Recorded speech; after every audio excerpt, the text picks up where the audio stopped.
And when in the valley, you're going before me. You'll never leave me. You'll never forsake me. And when in the valley, you're going before. Sing, you'll never leave me. You'll never leave. You'll never forsake me. You'll never forsake. And when in the valley, you're going before. Sing, you'll never leave me. You'll never, you'll never forsake. And when in the valley, you're going before. You're going before me. You're going before. I'm covered in mercy. I'm covered in mercy. You're going before me.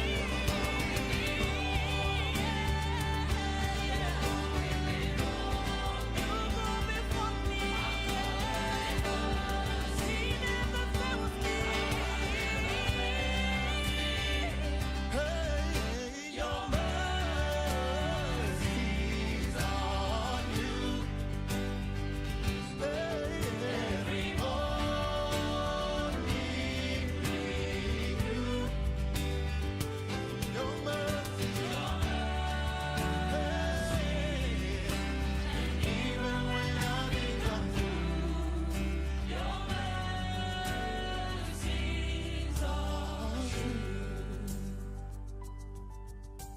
your mercies are new every morning, renewed. Your mercies, and even when I think I'm through, your mercies are true.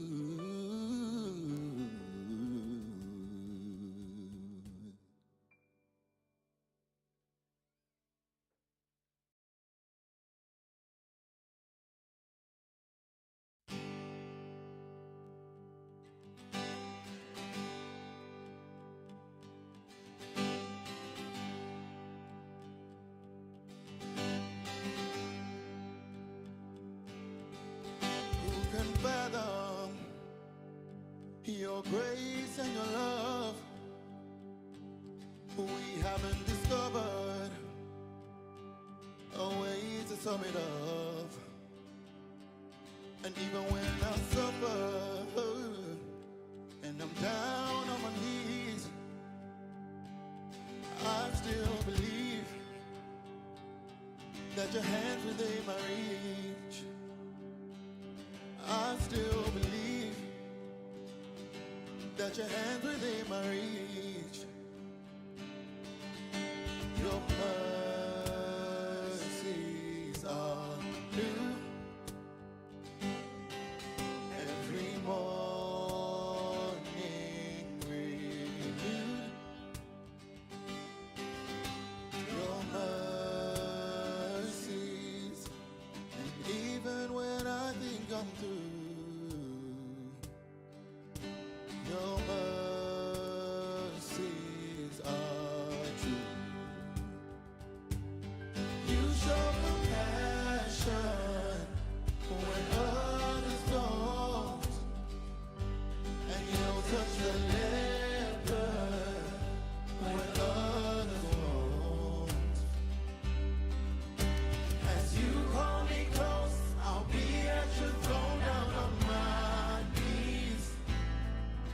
It's because of the cross I can say that I'm saving your mercy. I still believe that you're coming down and looking after me. I still believe that you're running after me. I still believe that your hands are in my reach.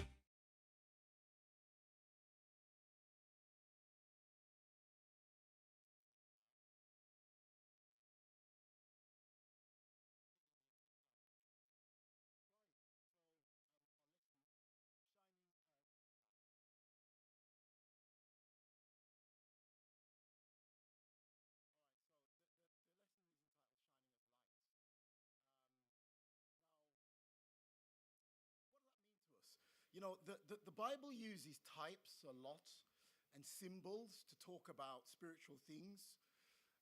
So light and darkness in the Bible really looks at light is goodness, darkness is evil. So we're talking about shining as light. And it reminds us that the Christian life is not lived in isolation. We live in a world, and God expects us to shine as lights.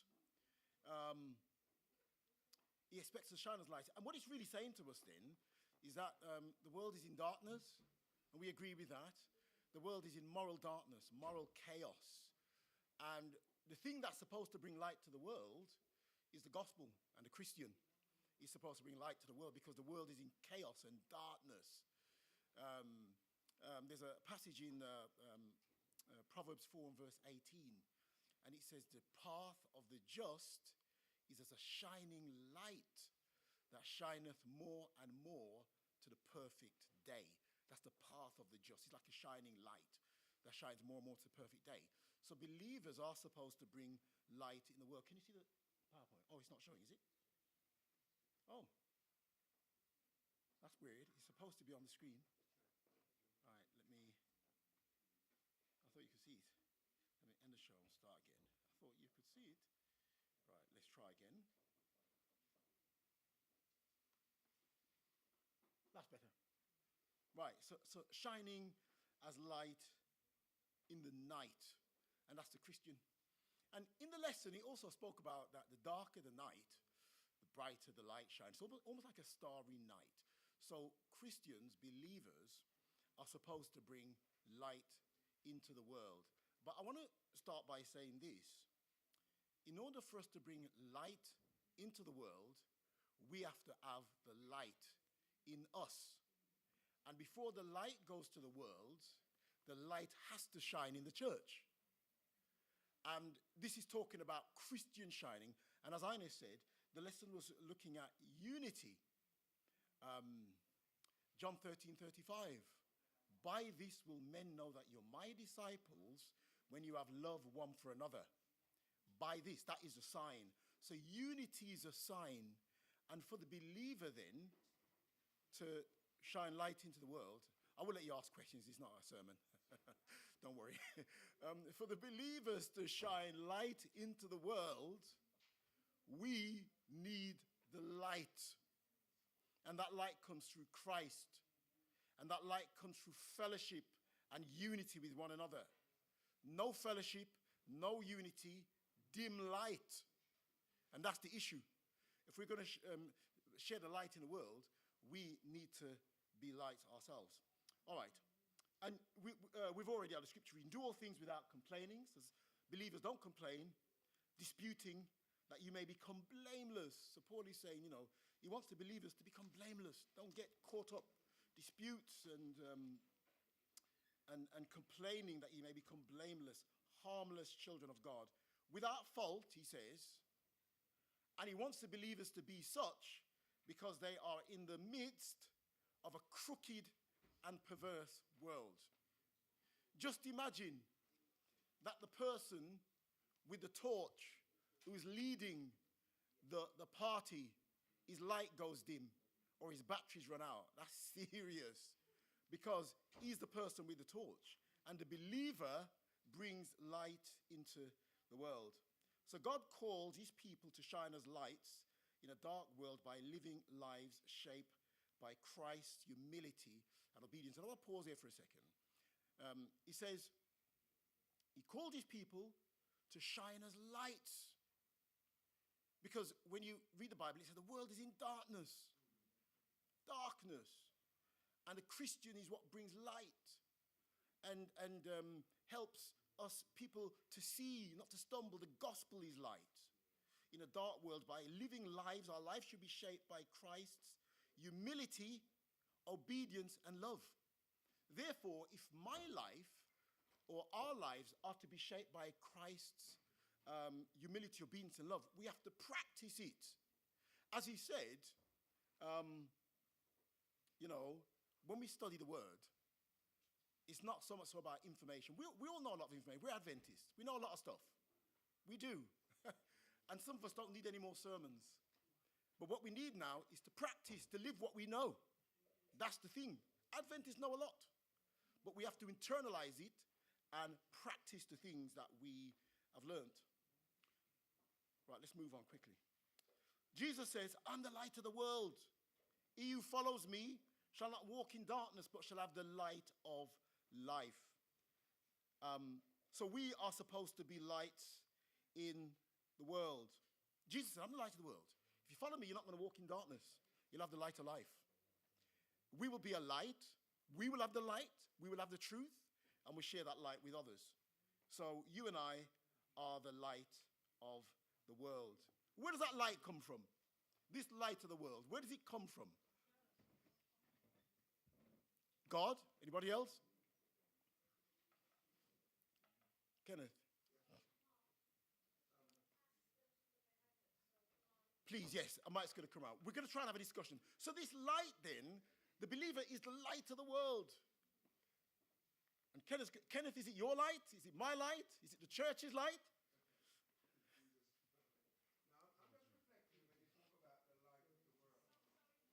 A mic's coming to you.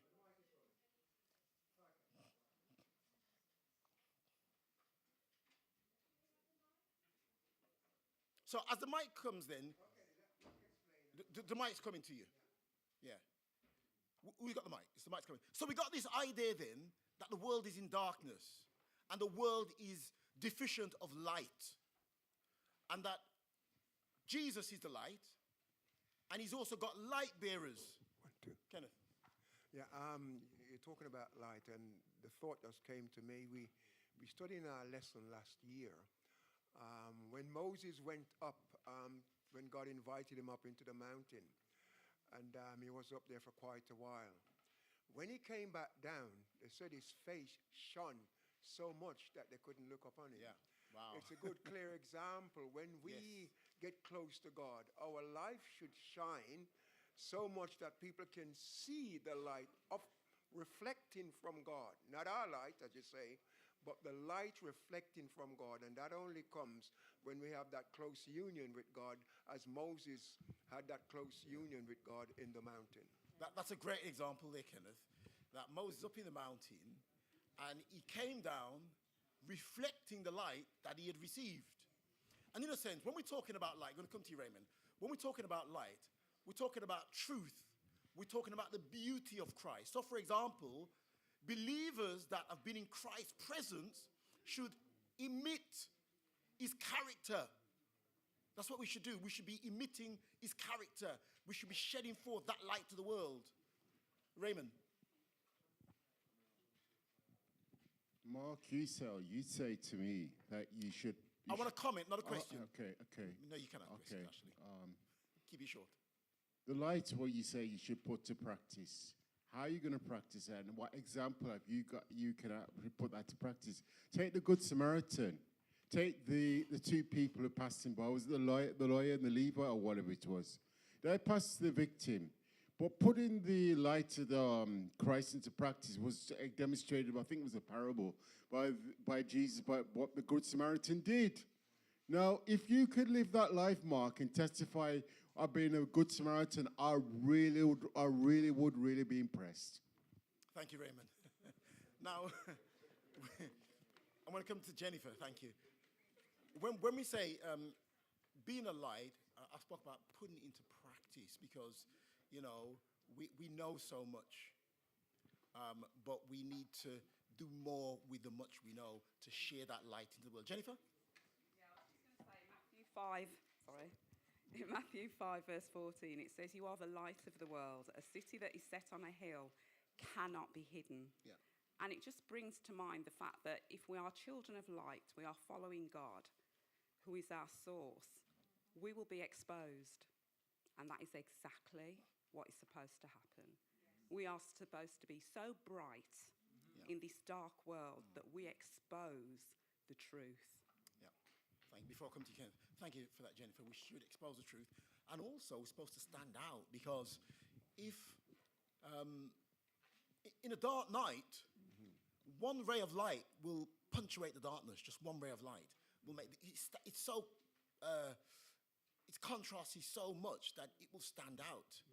And in a sense, Christians were supposed to be different. That's what we're praying for. That's what we want to be. And if the Christian fuses and you can't tell the Christian from the world, you ain't got no light.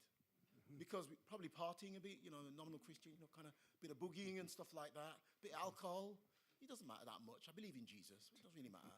Don't think that much about second coming, couple of clubs and stuff. That's not the light that, we're supposed to be shining. Kenneth?